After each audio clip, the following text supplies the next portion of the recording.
पूर्व मुख्यमंत्री दिग्विजय सिंह के पुलवामा हमले पर किए गए ट्वीट पर राजनीति शुरू हो गई है। मुख्यमंत्री शिवराज सिंह चौहान और गृह मंत्री नरोत्तम मिश्रा द्वारा उठाए गए सवाल के बाद अब पीसी शर्मा दिग्विजय सिंह के समर्थन में आ गए हैं। पूर्व मंत्री पीसी शर्मा ने पलटवार करते हुए कहा कि दिग्विजय सिंह ने कुछ गलत नहीं कहा। आखिर देश के 40 जवान खुफिया इंटेलिजेंस की लापरवाही के कारण ही शहीद हुए हैं। चौथी बरसी है दिग्विजय सिंह ने उनको शहीदों को श्रद्धांजलि दी है और ये ट्वीट में लिखा है कि इंटेलिजेंस फेलियर के कारण ये हादसा हुआ। नरोत्तम मिश्रा उस पर कह रहे हैं कि दिग्विजय सिंह आईएसआई के एजेंट की तरह बात कर रहे हैं। पुलवामा के शहीदों को मैं भी अपनी तरफ से श्रद्धांजलि देना चाहता हूँ और ये भी तय है कि इंटेलिजेंस का फेलियर है, नहीं तो 40 जवानों की जान बचाई जा सकती थी। बाकी चीज़ों की तो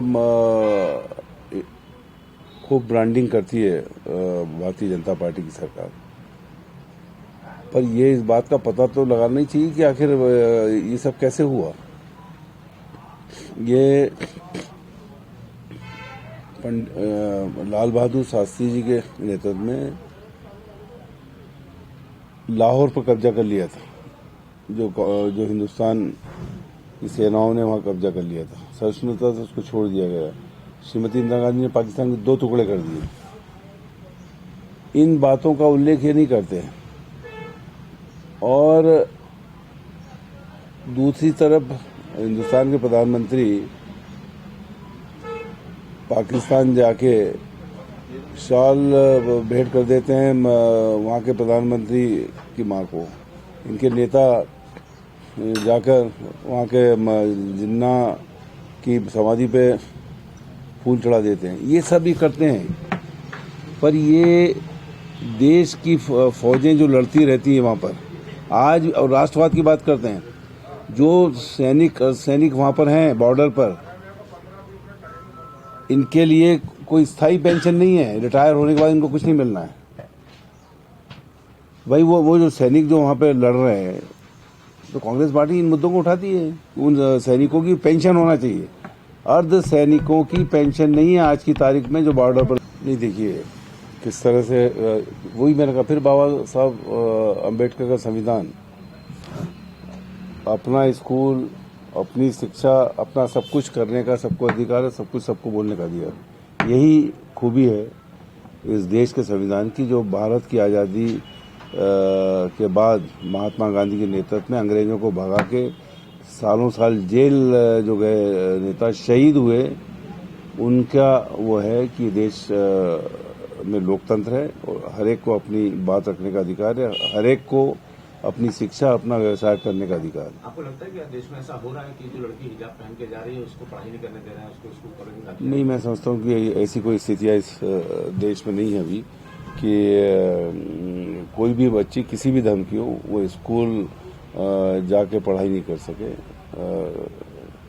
स्कूलों में जाकर पढ़ाई करके, और आज अगर देश और दुनिया में अगर कहीं हैं डॉक्टर्स, इंजीनियर्स और सभी धर्मों के, वो IITs और दूसरे जो कोर्सेज पंडित जवाहरलाल नेहरू के ज़माने में शुरू हुए, तो जो चीज़ें आगे बढ़ती गई उस सब की देन।